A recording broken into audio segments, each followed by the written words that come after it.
সাবেক উপদেষ্টা আসিফ মাহমুদ এবং সাবেক উপদেষ্টা মাহফুজ আলম তারা উপদেষ্টা পদ থেকে পদত্যাগ করে রাজনীতিতে এসেছেন, কিন্তু শুরুতে হোঁচট খেয়েছেন। রাজনীতিতে তাদের আসলে এখন কোনো গুরুত্ব নেই, তারা গুরুত্বহীন হয়ে পড়েছে। দর্শক, আসিফ মাহমুদ সর্বশেষ যে ঘোষণা দিয়েছেন তার অর্থ যে তিনি এখন কোনো দলে যোগ দিচ্ছেন না, তিনি ঢাকা 10 আসন থেকে স্বতন্ত্র নির্বাচন করবেন। নির্বাচন স্বতন্ত্র করলে সাধারণত কোনো দলে পদ পদবি নেয়ার হলো না, কোনো দলের সাথে সম্পর্ক রাখবেন অথবা কোনো একটা দলের সাথে ক্লোজ হবেন, কিন্তু আপাতত কোনো দলে যোগ দিচ্ছেন না, এটা স্পষ্ট। মাহফুজ আলমের ক্ষেত্রে চুপচাপ। এখন আসিফ কোনো দলে যোগ না দিলে মাহফুজের জন্য এটা আরো কঠিন হবে।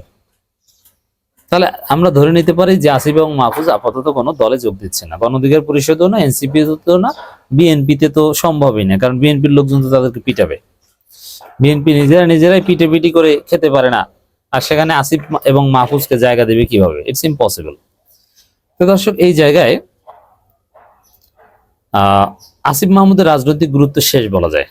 আপনি দেখেছেন যে আসিফ মাহমুদ রাজপথে নেমেছে, একটা বিজয় শোভাযাত্রা করবে করে, তারপরে সেটা শরীফ ওসমান হাদির জন্যে বা তার উপর হামলার প্রতিবাদে একটা বিক্ষোভ মিছিলে রূপান্তরিত হয়েছে। এরপরে আসিফ মাহমুদ দেখতে গিয়েছেন ইনকিলাব মঞ্চের মুখপাত্র শরীফ ওসমান হাদিকে, কিন্তু কোনো গুরুত্ব পাচ্ছেন না। অল্প কিছু লোকজন আসিফ মাহমুদের সাথে আছে, এবং মিডিয়াও তেমন গুরুত্ব দিচ্ছে না, কেউই তাদের গুরুত্ব দিচ্ছে না যে আসিফ এসেছেন, আসিফ না, এরকম কিছু না। তার চাইতে নাহিদের গুরুত্ব অনেক বেশি, কারণ নাহিদ একটা দলের প্রধান। আসিফ উপদেষ্টা পদ থেকে এসে এখনই যদি এই 2 দিন আগে উপদেষ্টা পদ ছেড়েছেন বা 1 দিন আগে, এখনই মোটেও গুরুত্ব নাই। 1 সপ্তাহ গেলে, 12 দিন 20 দিন গেলে আসিফ মাহমুদকে আপনি কোথাও খুঁজেও পাবেন না। পত্রিকার মাঝখানে ছোট্ট একটু করে দিতেও পারে, নাও দিতে পারে। এক পর্যায়ে পত্রিকায় সাংবাদিকরা বলবে যে টাকা দাও, না হইলে তোমার নিউজ দেবো না। এবং আসিফ মাহমুদের ফেসবুক ফলোয়ার, লাইক, কমেন্ট, এগুলো একদিনের ব্যবধানে আকাশ পাতাল পার্থক্য। উপদেষ্টা থাকা অবস্থায় অনেক, কোনো একটা ফেসবুকে কিছু লিখলে হিট, আর এখন আর হিট না। দেখেন, আসিফ মাহমুদ বিপ্লবী, হাসিনা পতন আন্দোলনে গুরুত্বপূর্ণ ভূমিকা রেখেছেন, মাহফুজ আলমে রেখেছেন, ইটস ট্রু, কিন্তু তারা স্বতন্ত্রভাবে নিজেদের রাজনীতি দাঁড় করানোর মতো কোনো পরিস্থিতি আদৌ রাখে না। এই ক্যাপাসিটি তাদের নাই। শরীফ ওসমান হাদি চেষ্টা করেছে, কিছুটা পেরেছে। শরীফ ওসমান হাদি এখন না হিট, বাংলাদেশের সবচেয়ে অতি গুরুত্বপূর্ণ ফিগারদের মধ্যে একজন। এখন আল্লাহ শরীফ ওসমান হাদিকে যে জনপ্রিয়তা দিয়েছে, এই মুহূর্তে তিনি বাঁচেন কিনা জানি না। বাংলাদেশের কোনো প্রার্থী শরীফ ওসমান হাদিকে পরাজিত করতে পারবে না, হোক বিএনপি কিংবা জামাত। আল্লাহ তাকে বাঁচিয়ে রাখলেন।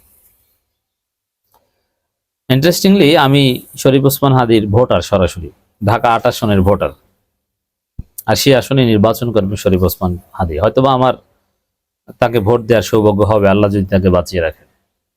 এবং আমি এটা দৃঢ়ভাবে বিশ্বাস করি যে জামাত ইসলামী কিছুতেই শরীফ ওসমান হাদি বেঁচে থাকলে তার বিরুদ্ধে প্রার্থী দিবে না, তিনি হবেন জামাত সমর্থিত প্রার্থী। এবং আমি চাই যে তিনি বেঁচে আসুক এবং দাঁড়িপাল্লা নিয়ে নির্বাচন করুক, ন্যায়ের প্রতীক নিয়ে, এবং চাঁদাবাজের বিরুদ্ধে, অন্যায়ের বিরুদ্ধে আবার লড়াই করুক। শরীফ ওসমান হাদি ইনকিলাব মঞ্চের মুখপাত্র বা এই কালচারাল অ্যাক্টিভিজম করছেন এবং সততা ধরে রাখতে পেরেছেন, ন্যায়ের পথে থাকতে পেরেছেন, কোনো আর্থিক অনিয়মে জড়াননি, এবং শরীফ ওসমান হাদির বক্তব্যের অসাধারণ যোগ্যতা আছে, আরো কিছু কালচারাল অ্যাপ্লিকেশন তার আছে। তারপরও এই গুলির শিকার হওয়ার আগে প্রার্থী হিসেবে ওইরকম হিট কোনো প্রার্থী ছিলেন না। অল্প কিছু লোকজন নিয়ে হাঁটতেন, অনুদানে চলতেন। তা আসিফ মাহমুদের তো এগুলো কিছুই নেই। গুলি খাওয়ার আগেও ইনকিলাব মঞ্চের শরীফ ওসমান হাদি যা ছিল, আসিফ মাহমুদ তার 10 ভাগের 1 ভাগ না।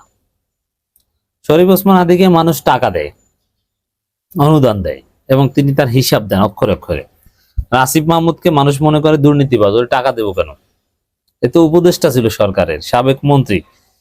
মানুষ, আসিফ মাহমুদ জনগণের কাছে অনুদান চাইলে মানুষ 1 টাকাও দিবে না, মাহফুজ আলমকে কিচ্ছু দিবে না। যদি বিকাশ নাম্বার দেয় মানুষ গালাগালি করবে, আর শরীফ ওসমান হাদিকে মানুষ ভালোবেসে টাকা দেয় এবং তিনি তার হিসাব দেন, প্রপার ইউজ করেন। হিসাব ক্লিয়ার? তো দর্শক, এই জায়গায় আসিফ মাহমুদের রাজনৈতিক গুরুত্ব নেই। দল করলে দলের পদ পদবি থাকতো, গুরুত্ব পেত, এবং রাজনৈতিক দলের গুরুত্বপূর্ণ নেতা হিসেবে তিনি ডাক পেতেন, ইউনূসের দরবারে ডাক পেতেন, আরো বিভিন্ন জায়গায় নির্বাচন কমিশনে বিভিন্ন জায়গায় যেতেন, বড় বড় 5 স্টার হোটেলে বিভিন্ন সভা সেমিনারে দাওয়াত পেতেন। তা আসিফ মাহমুদ এখন ওইসব জায়গা দাওয়াত পাবে না। কে দাওয়াত দিবে? তারা কি? তারা কারা? টাকা পয়সাই থাকবে না, দেখবেন টাকা পয়সা, আবার দুর্নীতির অভিযোগ আছে। সাবেক মন্ত্রীকে মানুষ, সদ্য সাবেক মন্ত্রীকে মানুষ 1 টাকা অনুদান দিবে না, তাহলে তারা টাকা পাবে কোথায়? দুর্নীতি করে যে কামিয়েছে, তাহলে তো বাকিটা ধরা খাবে। তা কিভাবে তাদের কার্যক্রম চলবে? এটার উত্তরে যে তারা দিতে পারবে না। এবং তাদের সাথে মানুষ, লোকজন বেশি দিন থাকবে না। এখন যা 2-4 জন আছে, একদিনের মধ্যেই অর্ধেক কমে গেছে। 1 সপ্তাহ পর দেখবেন যে আসিফ এবং মাহফুজের পিছনে কেউ নেই। ওরা নির্বাচনে কোনো হাইপই তৈরি করতে পারবে না, তেমন কোনো আলোচনায় আসতে পারবে না। তো এটা স্পষ্টত বলা যায় যে আসিফ মাহমুদ এবং মাহফুজ আলমের রাজনৈতিক গুরুত্ব শেষ। আর এনসিপিতে যাবেন সেই সুযোগও নেই, কারণ এনসিপিতে যাওয়ার চেষ্টা করেছেন কিন্তু নেওয়া হয়নি। কেননা এনসিপিতে তারা যে পদ পদবি চান সেটা সৃষ্টি করে তাদেরকে মূল্যায়ন করা সম্ভব না। এনসিপিতে গ্রুপিং এর নানান হিসাব নিকাশ, আবার তারা যে বিএনপির সাথে জোট করার শর্ত দিয়েছিলেন নানান কিছু, এগুলো কোনোটাই হয়নি। এনসিপিতে আমার মনে হয় না যে যাওয়া সম্ভব হবে। ওরা মূলত চায় যে স্বতন্ত্র নির্বাচন করবে, বিএনপির সাথে সমঝোতা করবে, মানে বিএনপি তাদের আসলে প্রার্থী দিবে না, চায় এটা। কিন্তু এটাও হবে না।